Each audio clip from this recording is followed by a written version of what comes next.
150 miles southwest of Kagoshima, June 24, 1944. Lieutenant Commander Richard O'Kane stood at the periscope in USS Tang's control room, his pulse racing with controlled anticipation.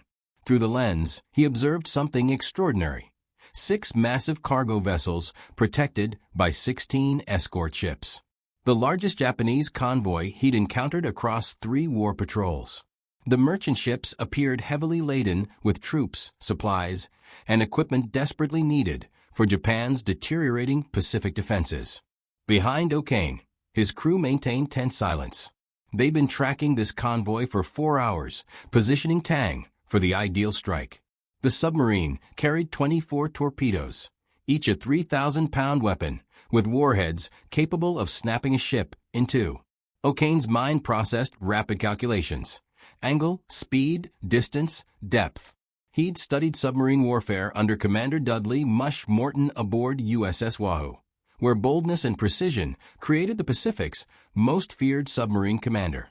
Now commanding Tang, O'Kane was demonstrating he'd exceeded even his legendary mentor's achievements.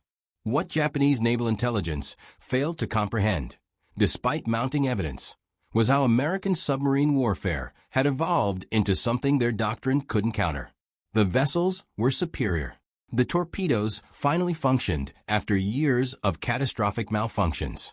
Commanders like O'Kane had developed tactics transforming submarines from solitary hunters into convoy annihilators. Japan's defeat was being written not in surface engagements, but in dark depths where silent hunters stalked prey. Tang's journey to this moment began 9 months prior at Mare Island Naval Shipyard, Vallejo, California. Her keel was laid January 15, 1943, as America's industrial machine produced submarines at previously impossible rates. By August 17, she slid into water, a Belau-class submarine measuring 311 feet 10 inches, displacing 1,526 tons surfaced and 2,424 tons submerged.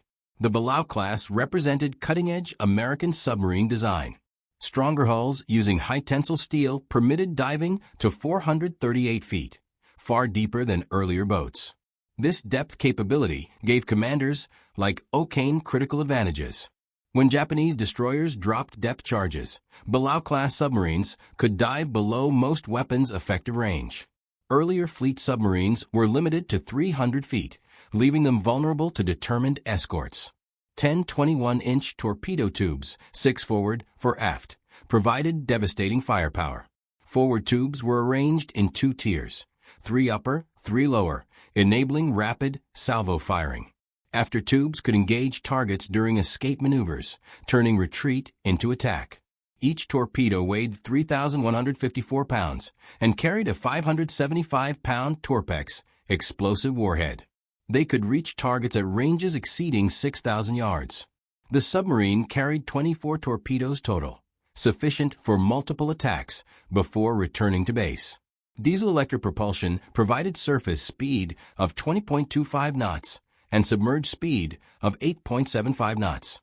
4 diesel engines powered the boat on the surface, while simultaneously charging massive batteries. Submerged, electric motors drew power from these batteries, allowing silent running at slow speeds for up to 48 hours. This dual propulsion system granted submarines tactical flexibility. They could race ahead of convoys on the surface, dive to avoid detection, attack submerged using silent electric power, then surface to escape at high speed. Most importantly, Belau-class submarines could patrol for 75 days without refueling. This endurance provided range to reach Japanese home waters from Pearl Harbor, patrol for weeks, and return safely. Cruising range of 11,000 miles at 10 knots surfaced meant submarines could operate anywhere in the Pacific. They carried provisions for 90 days, enough food and supplies to sustain 87 men through extended patrols in hostile waters. This combination of range, firepower, and endurance made them perfect weapons for strangling Japan's maritime supply lines. On October 15, 1943, Tang was commissioned with Lieutenant Commander Richard Hetherington O'Kane commanding. O'Kane was 32 years old, a Naval Academy graduate, class of 1934. He'd spent the previous year as executive officer aboard USS Wahoo under Morton, participating in 5 war patrols that sank 20 ships. When Morton took Wahoo on her 6th patrol in October 1943, O'Kane was already preparing Tang for commissioning. Just 4 days before Tang entered service, Wahoo was sunk with all hands in La Perouse Strait. Morton's death devastated O'Kane, but cemented his determination to continue his mentor's aggressive tactics. The difference between O'Kane and Morton was calculation. Morton was pure aggression, charging into convoys with reckless courage. O'Kane combined that same boldness with mathematical precision. He drilled his crew relentlessly on periscope recognition, range estimation, and tactical coordination. He developed new methods for night surface attacks, understanding that Tang's low profile and dark paint made her nearly invisible on moonless nights. He practiced drifting instead of running engines, which allowed Tang to remain silent while tracking convoys. Every innovation was designed to increase success odds while reducing detection risk. By January 8, 1944, Tang had completed shakedown cruises and training exercises. She arrived at Pearl Harbor combat-ready. The Pacific Submarine Force had finally overcome catastrophic torpedo failures plaguing operations since the war's beginning. This triumph over bureaucratic resistance and flawed design represented one of the Pacific War's most important developments. The Mark 14 torpedo had suffered from 3 separate defects that combined to make it nearly useless in combat. First, the depth control mechanism was miscalibrated, causing torpedoes to run 10 feet deeper than set. Submarine commanders aimed at ships' waterlines, only to have torpedoes pass harmlessly beneath target keels. Second, the contact exploder often failed to detonate on impact. Torpedoes would strike ship hulls and bounce off without exploding, or break apart from impact. Third, the magnetic influence exploder was supposed to detonate beneath the ship's keel, breaking its back, but instead exploded prematurely or not at all due to variations in Earth's magnetic field. These problems plagued American submarines from December 1941 through September 1943. Submarine commanders fired spreads of torpedoes at perfect angles, watched them hit targets, and saw nothing happen. Ships steamed away unharmed while submarines dove to avoid counterattacks. Patrol after patrol returned with reports of torpedo failures. The Bureau of Ordnance, responsible for torpedo development, insisted the weapons were perfect and blamed submarine crews for poor shooting. This denial persisted despite overwhelming evidence from combat reports. Admiral Charles Lockwood, Commander Submarines Pacific, finally forced the issue by conducting systematic tests. Submarines fired torpedoes at nets suspended at measured depths, proving the depth control problem. They fired at cliffs to test contact exploders, demonstrating failure rates exceeding 70%. These tests, conducted in mid-1943, forced the Bureau of Ordnance to acknowledge defects and implement fixes. By late 1943, depth control was corrected, contact exploders were redesigned, and magnetic exploders were deactivated. For the first time since war began, American submarines possessed reliable weapons. This transformation revolutionized submarine warfare. In 1942, submarines achieved minimal success despite conducting hundreds of attacks. In 1943, with partially fixed torpedoes, sinking rates improved but remained inconsistent. In 1944, with fully functional weapons, American submarines became the most lethal anti-shipping force in history. Tang entered service at exactly the right moment, equipped with working torpedoes and commanded by an aggressive officer trained in new tactics. The combination would prove devastating. Tang departed Pearl Harbor on January 22, 1944, for her first war patrol in the Caroline and Mariana Islands. The first test came on February 17th. Tang tracked a convoy of 2 freighters escorted by 5 smaller vessels.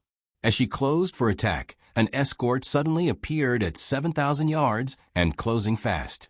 O'Kane ordered Tang deep. 5 depth charges exploded nearby, rattling the hull, but causing no damage.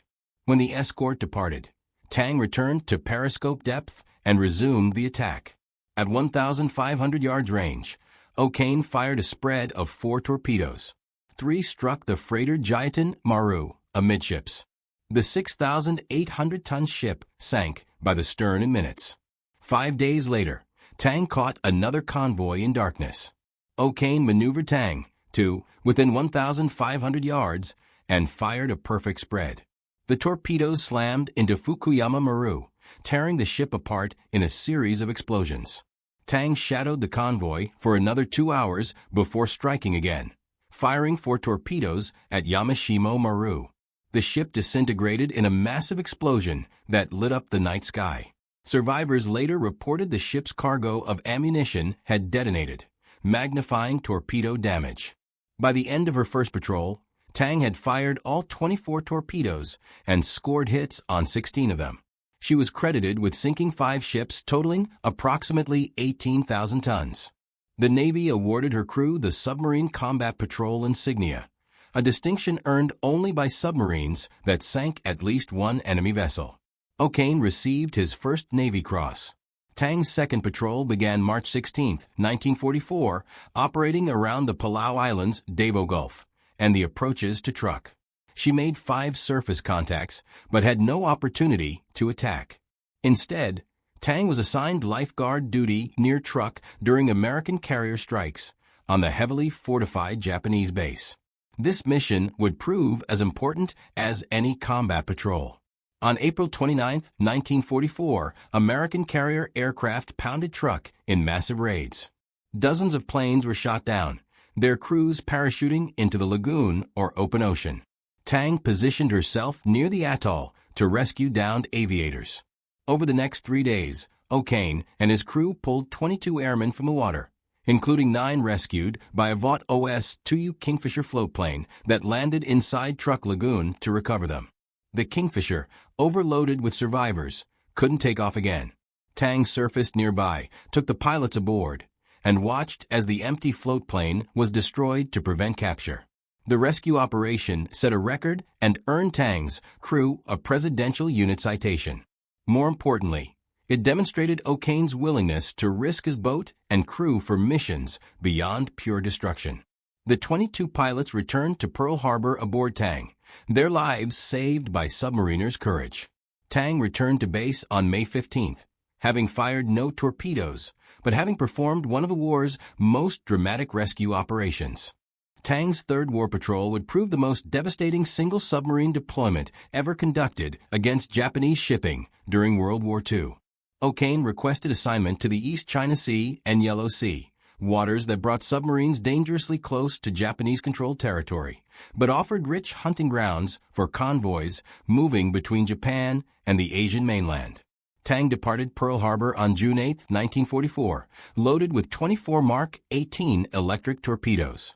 These newer weapons ran on battery power instead of compressed air, making them weightless and nearly impossible for lookouts to track back to their source. The Yellow Sea in summer 1944 was a shooting gallery for American submarines. Japan's merchant fleet, already savaged by 2 years of submarine attacks, was forced to concentrate shipping into larger convoys with more escorts.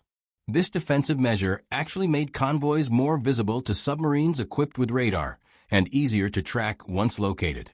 The Japanese Navy, obsessed with offensive operations and battleship combat, had failed to develop adequate anti-submarine warfare doctrine. Escort vessels were few, poorly equipped, and commanded by officers whose training emphasized surface combat over convoy protection.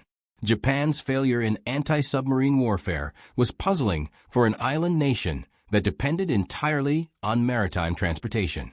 Britain, facing a similar submarine threat in the Atlantic, devoted enormous resources to convoy protection, developed sophisticated tactics, and built hundreds of escort vessels. Japan did none of this. The Imperial Japanese Navy viewed submarines as fleet scouts and convoy protection as a defensive, unglamorous mission unworthy of top officers and new equipment. This cultural bias, combined with the Navy's fixation on decisive surface battles, left merchant shipping catastrophically vulnerable. The Grand Escort Command, Japan's belated attempt to organize convoy protection, wasn't established until November 1943. Even then, it received mostly obsolete destroyers, poorly trained crews, and minimal resources. Planners requested 360 anti-submarine frigates, but received only 40. These vessels lacked modern sonar, possessed only primitive depth charges, and operated without air support or coordinated tactics. American submarines equipped with radar could detect convoys at night from 15 miles away. Japanese escorts equipped with outdated listening devices could detect submarines only at ranges under 2,000 yards, usually too late to prevent attacks.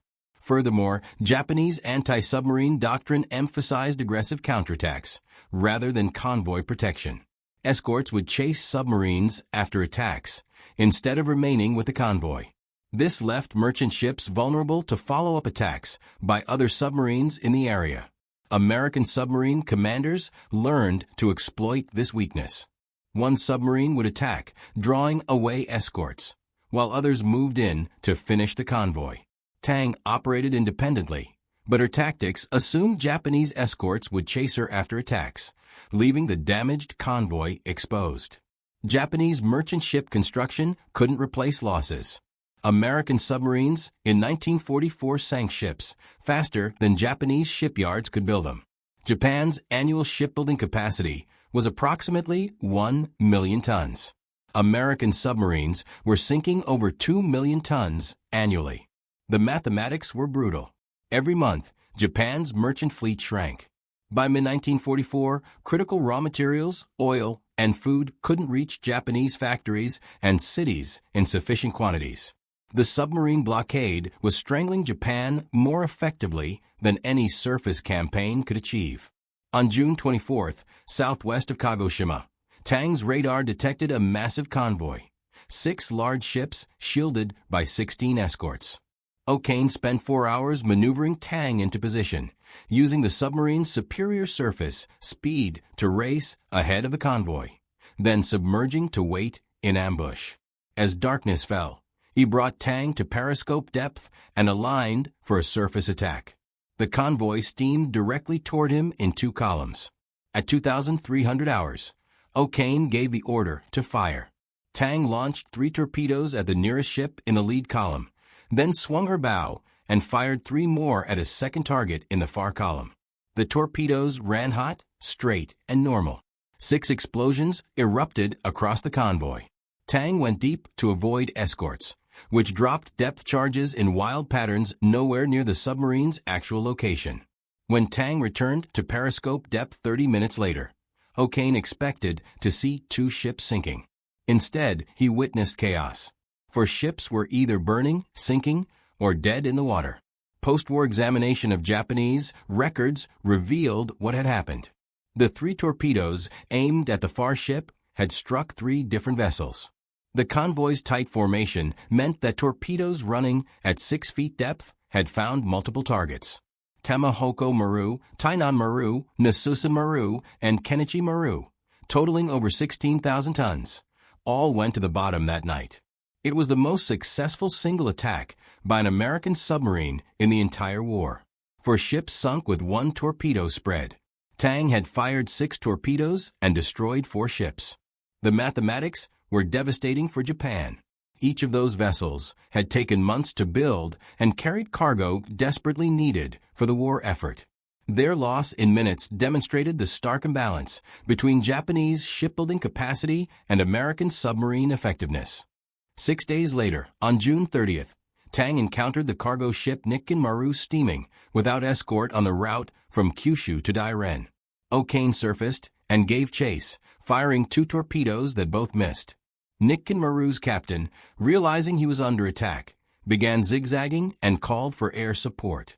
Tang went deep to avoid depth charges from a patrolling aircraft, then surfaced after dark and resumed the chase. For 6 hours, Tang pursued the fleeing freighter across the Yellow Sea. At 0200 hours on July 1st, Tang closed to 750 yards range.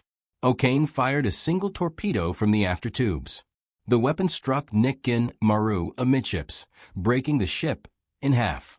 The cargo vessel sank in less than 3 minutes. Over 3,000 Japanese soldiers went down with her, trapped below decks, when the torpedo severed the ship's hull. The loss was catastrophic. An entire regiment eliminated in seconds. The next morning, July 1st, Tang's lookout spotted a tanker and a freighter sailing together. O'Kane maneuvered for attack and fired a spread that sank the freighter Tian Maru No. 2. The tanker, Takatori Maru No. 1, fled at maximum speed. Tang pursued throughout the day, tracking the tanker as it zigzagged toward safety. After nightfall, O'Kane brought Tang within range and fired 2 torpedoes. Both struck the tanker, which exploded in a massive fireball as its cargo of aviation fuel ignited. The blaze was visible for 20 miles.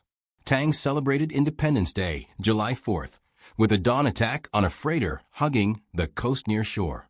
O'Kane brought Tang in submerged, but the water was so shallow that the submarine's keel scraped bottom, with rapidly shoaling water threatening to ground Tang. O'Kane backed off, fired a spread of 3 torpedoes with 2 scoring hits, then surfaced as the 6,886-ton cargo ship Asukawa Maru began sinking. Fishing boats rushed to rescue survivors, while Tang withdrew to deeper water. Over the next 2 days, Tang sank 2 more cargo ships off Dairen, bringing her third patrol total to 10 confirmed sinkings. Japanese records later verified every claim. 10 attacks, 10 ships sunk, 39,161 tons of enemy shipping destroyed. It was the most successful single patrol by any American submarine during World War II.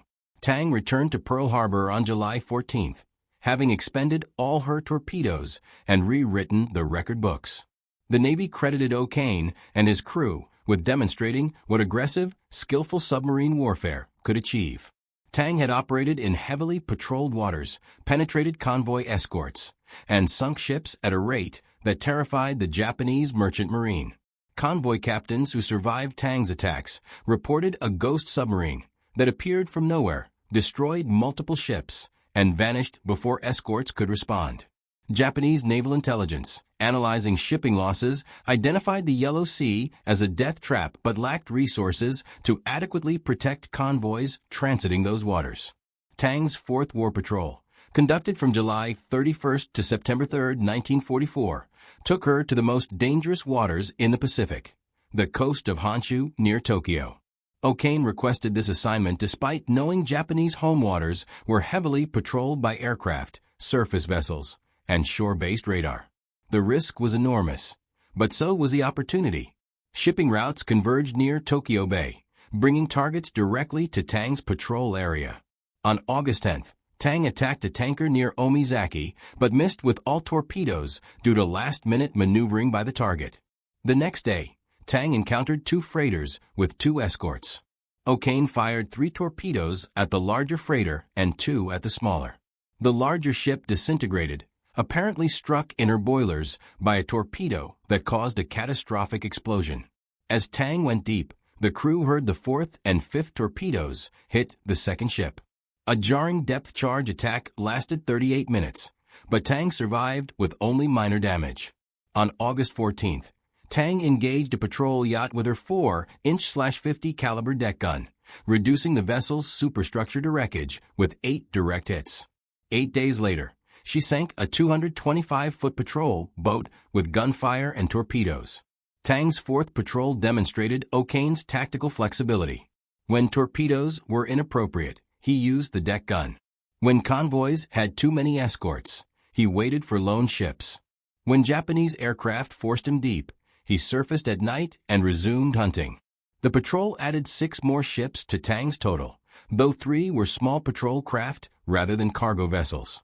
By September 1944, Tang had completed 4 war patrols in 9 months. She was credited with sinking 31 ships, totaling 227,800 tons. Though post-war analysis would revise this to 33 ships, totaling 116,454 tons. Either figure placed Tang first among all American submarines for both number of ships sunk and total tonnage destroyed. O'Kane was the highest-scoring submarine commander in American naval history. His crew was the most decorated and experienced submarine team in the Pacific Fleet. Tang departed Pearl Harbor on September 24, 1944, for her 5th war patrol. O'Kane requested assignment to the Formosa Strait, the narrow waters between Taiwan and mainland China. This was among the most dangerous patrol areas in the Pacific, heavily mined, intensively patrolled, and critical to Japanese supply lines.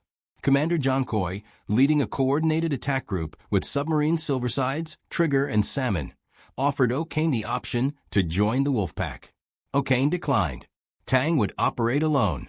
After refueling at Midway Island on September 27, Tang headed for the Formosa Strait.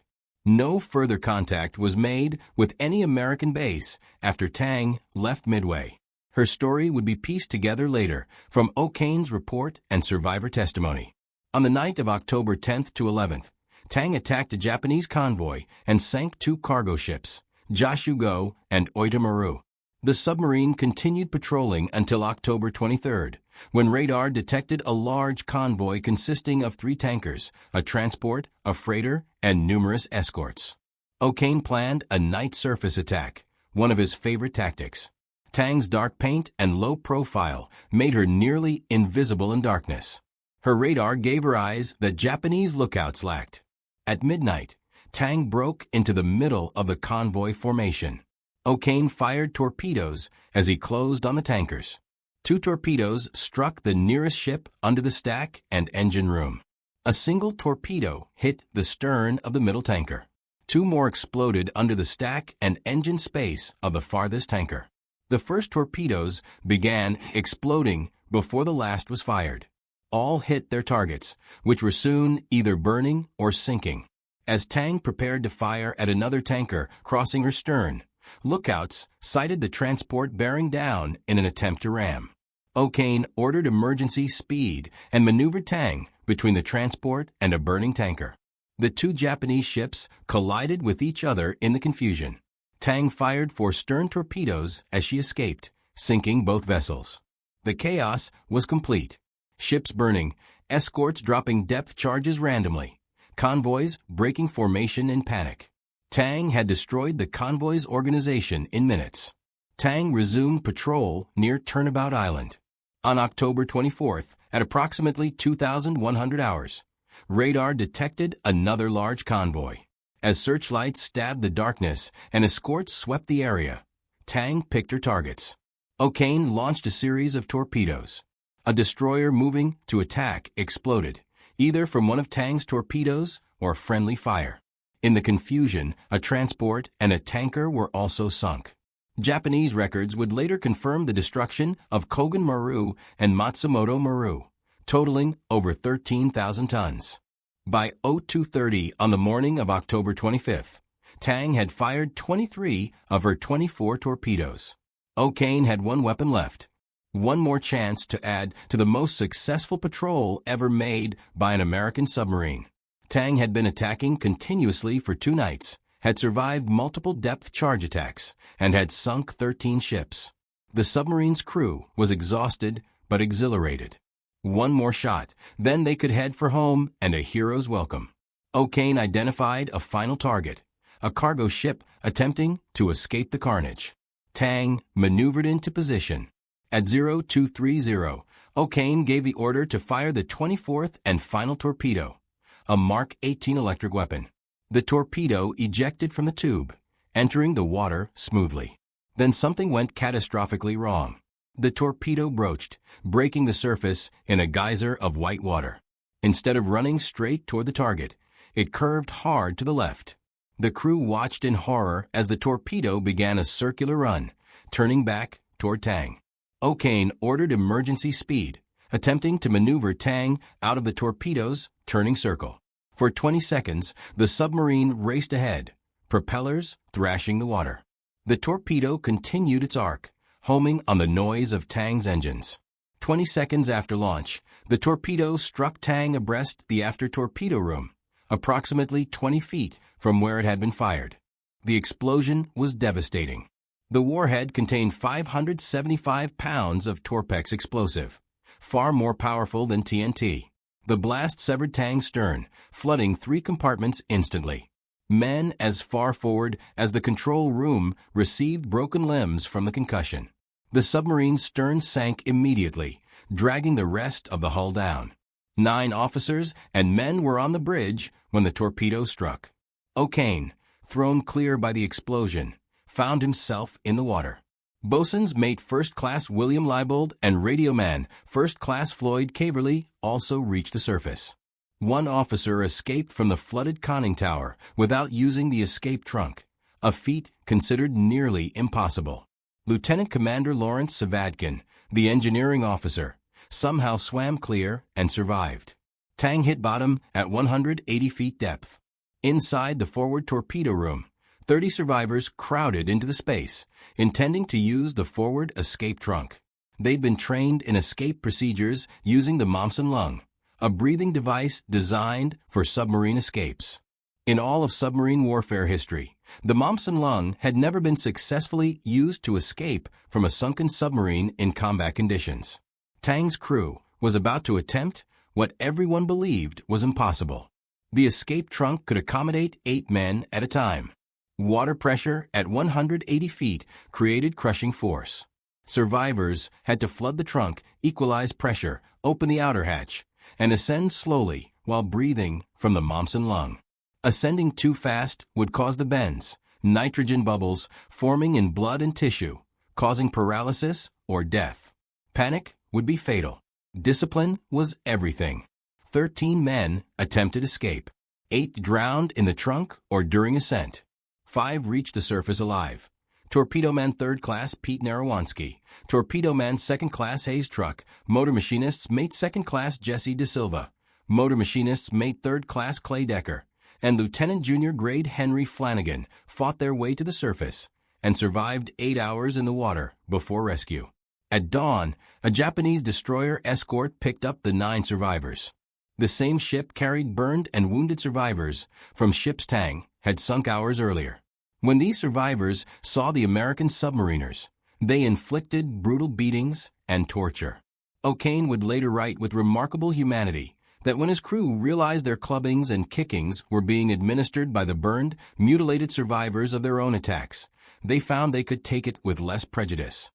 The 9 survivors, O'Kane, Leibold, Caverly, Savadkin, Narawanski, Truck, De Silva, Decker, and Flanagan, were transported to Japan and imprisoned. They were first held at the Ofuna Navy Detention Center, then moved to the Amori prisoner of war camp. Their treatment was harsh, but they survived. 78 members of Tang's crew died when the submarine went down. They remain aboard Tang, which still lies on the bottom of the Formosa Strait in Chinese territorial waters. The loss of Tang by her own torpedo, the last one fired on the most successful patrol ever made by an American submarine, was a stroke of singular misfortune. She was credited with sinking 13 vessels, totaling 107,324 tons, on the final patrol alone. Overall, Tang sank 33 confirmed ships, totaling 116,454 tons, in just 5 patrols spanning 9 months. No other American submarine achieved comparable success in such a short combat career. When the war ended in August 1945, the 9 survivors were liberated from Japanese prison camps and returned to the United States. O'Kane was immediately nominated for the Medal of Honor. On March 27, 1946, President Harry Truman presented O'Kane with the nation's highest military decoration in ceremonies on the White House lawn. The citation praised O'Kane's conspicuous gallantry and intrepidity during Tang's final 2 attacks on October 23 to 24, 1944. O'Kane also received 3 Navy Crosses, 3 Silver Stars, and the Legion of Merit with Combat V for valor. He continued serving in the Navy after the war, commanding submarine tenders, testifying at Japanese war crimes trials, and serving as Commander Submarine Division 32. He retired as a Rear Admiral in 1957. O'Kane died on February 16, 1994, at age 82. He remains the highest-scoring submarine commander in American naval history. Tang received 4 battle stars and 2 Presidential Unit citations for World War II service. The submarine's loss was officially recorded on February 8, 1945, when she was struck from the Naval Register. In 1985, on the 40th anniversary of a war's end, surviving crew members held a reunion. 5 of the 9 survivors were still alive. They gathered to remember 78 shipmates who had died when Tang went down and to honor a submarine that had achieved what many considered impossible. The Japanese Navy's response to Tang's devastating attacks revealed fundamental flaws in their anti-submarine warfare doctrine. Japan, an island nation dependent on shipping just like Great Britain, should have devoted enormous resources to protecting merchant convoys. Instead, the Imperial Japanese Navy remained obsessed with offensive operations and battleship combat. The Grand Escort Command, Japan's belated attempt to organize convoy protection, wasn't established until November 1943, more than 2 years into the war. Even then, it received obsolete ships, poorly trained personnel, and inadequate resources. By 1944, American submarines were sinking Japanese merchant ships at a rate of approximately 250,000 gross tons per month. In that year alone, 603 Japanese merchant ships, totaling 2.7 million tons, fell victim to American submarines. Japanese commodity imports plunged from 16.4 million tons to 10 million tons. The war against shipping, according to the United States Strategic Bombing Survey, was perhaps the most decisive single factor in the collapse of the Japanese economy and the logistic support of Japanese military and naval power. Tang's record was part of a broader submarine campaign that strangled Japan. Of the 4 million tons of Japanese merchant shipping lost during the war, American submarines accounted for 56%. They also sank 201 Japanese warships, including 1 battleship, 8 aircraft carriers, and 11 cruisers. This was achieved by a submarine force that never exceeded 50,000 officers and enlisted men, only 16,000 of whom served at sea. The submarine service represented just 1.6% of the United States Navy, but inflicted disproportionate damage on Japan's ability to wage war. The parallels between Tang's story and the broader American submarine campaign are striking. Both demonstrated that technological superiority, aggressive tactics, and skilled personnel could achieve devastating results. The Mark 18 electric torpedo that sank Tang was the same weapon that made her attacks so effective. American submarines by 1944 possessed working torpedoes, reliable radar, effective sonar, and commanders trained in aggressive tactics. Japanese anti-submarine forces lacked equivalent technology and doctrine. The result was a massacre. Tang's third patrol, sinking 10 ships in 36 days, demonstrated what American submarines could achieve when everything worked correctly. The fifth patrol, sinking 13 ships before being destroyed by a malfunctioning torpedo, revealed both the heights of success and the cruel randomness of combat. O'Kane and his crew had pushed submarine warfare to its limits, achieving results that seemed impossible when the war began. Post-war analysis revealed that Tang's confirmed total of 33 ships sunk placed her first on the list of most successful American submarines for both number of ships and total tonnage. USS Tang was credited with 26 ships but lower tonnage. USS Flasher achieved higher tonnage but fewer ships. Tang held both records. O'Kane's total of 33 ships across 5 patrols gave him the highest count of any submarine commander. His average of 1 ship sunk for every 10 days on patrol was unmatched. The story of Tang is ultimately a story of exceptional men doing exceptional things under extraordinary pressure. O'Kane's tactical innovations, his crew's training and discipline, their aggressive execution of attacks, and their courage under depth charging all combined to create the most successful submarine in American naval history. The tragic ending, destroyed by their own weapon at the moment of greatest triumph, adds a dimension of cruel irony to their achievement. Tang's crew knew they were the best. They trained harder, fought more aggressively, and took greater risks than almost any other submarine crew. They paid the ultimate price when 78 men died in the sinking. But in 9 months of combat, they achieved what would take other submarines years to accomplish. They demonstrated that submarine warfare, when conducted with skill and audacity, could inflict strategic damage far beyond the submarine size or cost. The Japanese merchant marine never recovered from the devastation inflicted by submarines like Tang. By 1945, Japan's shipping lanes were graveyards. Merchant captains refused to sail without massive escorts. Convoy routes were abandoned as too dangerous. Critical raw materials remained in conquered territories because there were no ships to transport them. Japan's war economy collapsed, not from bombing raids, but from strangulation. The slow choking of supply lines by submarines operating thousands of miles from American bases. Tang's legacy extends beyond her combat record. She proved that American submarine design was superior, that American torpedo technology had finally worked, and that American submarine commanders could execute complex attacks with devastating effectiveness. The Balao-class submarines, of which Tang was one, became the template for post-war American submarine development. The tactics O'Kane pioneered, night surface attacks and aggressive convoy penetration, became doctrine taught at submarine school. His emphasis on crew training and periscope drill became standard practice. In 1963, the Navy commissioned a new submarine, USS Tang SS-563, named in honor of the World War II boat. This Tang served until 1980, carrying the name and legacy of O'Kane's command. Today, guided missile destroyer USS O'Kane DDG-77 continues the tradition, named for the Medal of Honor recipient who demonstrated what courage, skill, and determination could achieve. The submarine warfare campaign in the Pacific remains one of the least publicized, but most decisive operations of World War II. Unlike dramatic carrier battles or amphibious invasions, submarine operations occurred in silence and secrecy. Boats departed on patrol and either returned or didn't. Successes were classified, losses were mourned quietly, and the strategic impact was understood only after the war ended. Yet, the numbers tell the story. American submarines destroyed over half of Japan's merchant fleet and a significant portion of her navy, achieving this with a tiny fraction of overall naval personnel. Tang's story within this larger campaign stands out for the concentration of success in such a brief period. 9 months, 5 patrols, 33 ships destroyed, 78 men lost, 9 survivors, 1 Medal of Honor.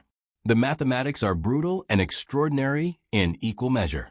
Tang compressed into 9 months what most submarines took years to achieve, and paid for that success with the highest casualty rate among successful American submarines. The circular run that destroyed Tang was not unique. USS Tullabee was sunk by her own torpedo on March 26, 1944, becoming the first American submarine lost to this cause. Other submarines experienced circular runs, but escaped destruction.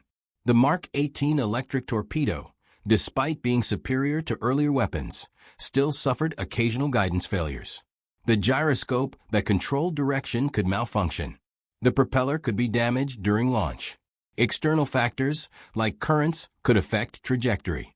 At the moment Tang launched her 24th torpedo, all the skill and courage in the world could not overcome a mechanical failure that sent the weapon back toward its source. That 9 men survived it all was miraculous. 5 men escaped from inside the sunken submarine using mumps and lungs, accomplishing what submarine training manuals considered nearly impossible.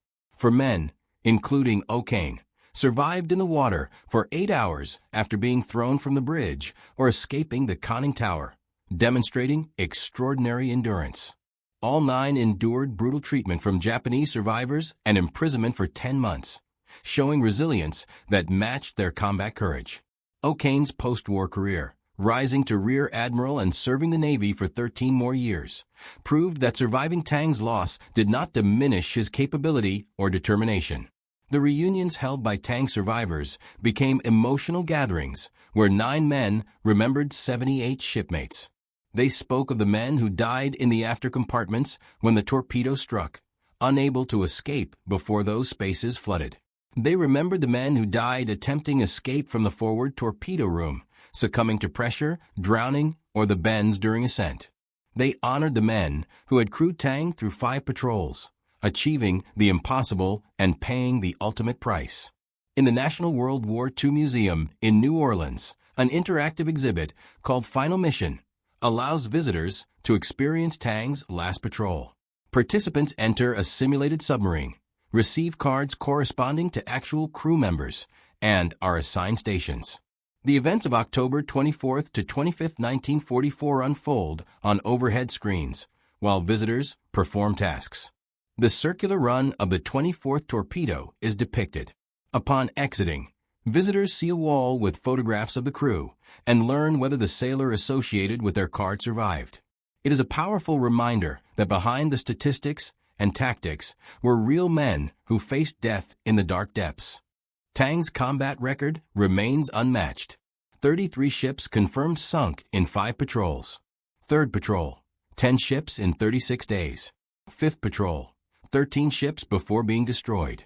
Overall average, 1 ship every 10 days on patrol. These numbers represent not just destruction, but disruption of Japan's entire war effort. Each ship carried troops, equipment, raw materials, or food. Each sinking meant Japanese soldiers without ammunition, factories without raw materials, civilians without food. Multiply Tang's success by the hundreds of American submarines conducting similar patrols, and the strategic impact becomes clear. Japan was strangled by submarines operating in silent isolation across the Pacific. The loss of Tang by her own torpedo adds tragic irony to this achievement. After sinking more ships than any other American submarine, after conducting the most successful patrol in submarine warfare history, after demonstrating what skilled submariners could accomplish, Tang was destroyed by the very weapon that made her so deadly. The crew's final moment was not defeat in combat, but victim of mechanical failure, a random malfunction at the worst possible moment. O'Kane's Medal of Honor citation emphasizes his actions during the final 2 attacks, but the award really honors 5 patrols of sustained aggressive combat. It recognizes tactical innovations that changed submarine warfare. It acknowledges crew training that produced the most effective submarine team in the Pacific. It memorializes 78 men who died when Tang went down. And it celebrates survival, the 9 men who lived through what should have killed them all. The Japanese convoy survivors who beat Tang's crew after rescue demonstrated how effective the submarine had been. Their fury came from watching ships destroyed, comrades killed, and the seeming invincibility of an enemy who appeared from nowhere, struck with devastating effect, and vanished. That American submariners could inflict such damage and then survive their own submarines sinking must have seemed incomprehensible to survivors who had watched Tang operate with apparent immunity throughout the attacks. Tang's final resting place in the Formosa Strait remains undisturbed. Chinese territorial waters prevent exploration. The submarine lies in 180 feet of water, her stern section separated from the hull by the torpedo explosion, her forward compartments containing the remains of men who died attempting escape. It is a war grave protected by international convention and practical inaccessibility. Tang's crew remains aboard their submarine, forever on patrol in the waters where they achieved their greatest success and met their tragic end. The submarine service erected no grand monuments to Tang. There are no massive memorials listing the 33 ships destroyed. The story is preserved in official records, O'Kane's books about Wahoo and Tang, survivor accounts, and the memories of families who lost fathers, brothers, and sons. The Navy honored Tang by naming 2 subsequent vessels after her, ensuring the name continues in active service. That is the Submariners Memorial, not stone and bronze, but steel and purpose, carrying the legacy forward through continued service. Tang's story demonstrates that in war, success and tragedy often intertwine. The most successful submarine met the most ironic fate. The highest-scoring commander survived to receive the Medal of Honor, while 78 of his crew died. The submarine that revolutionized tactics was destroyed by the weapon that made those tactics possible. These contradictions cannot be resolved, only acknowledged as part of war's cruel randomness. What Tang proved beyond doubt was that American submarines in 1944 had evolved into strategic weapons capable of decisive impact. The boats were reliable, the torpedoes worked, the tactics were proven, and the commanders were aggressive. Tang concentrated all these factors into 9 months of nearly perfect execution, marred only by the mechanical failure that ended her career. In those 9 months, she sank enough shipping to affect Japan's entire war economy, destroyed enough enemy vessels to panic the merchant marine, and demonstrated enough tactical skill to change submarine warfare doctrine. The crew of USS Tang, both the 78 who died and the 9 who survived, achieved something extraordinary. They took a submarine and crew to the absolute limits of performance, maintaining that level through 5 consecutive patrols and producing results that remain unmatched 8 decades later. Their legacy is not just numbers and tactics, but proof of what exceptional men can accomplish when training, technology, and courage combine in pursuit of a clear objective. They were the best submarine crew of World War II, and Tang was the best submarine. That their story ends in tragedy does not diminish their achievement. It adds a final chapter that reminds us that even the best sometimes fall victim to the randomness of war. Tang's crew demonstrated what was possible. They set standards that inspired generations of submariners who followed. In the silent service, where operations occur beneath the waves away from public view, Tang's story endures as the ultimate example of what submarine warfare could achieve. Her crew wrote the final chapter of the Pacific submarine campaign in fire and steel, in triumph and tragedy, in courage that transcended even death itself. USS Tang remains on eternal patrol, her crew forever remembered as the men who showed the world what American submarines and American submariners could accomplish when pushed to their absolute limits.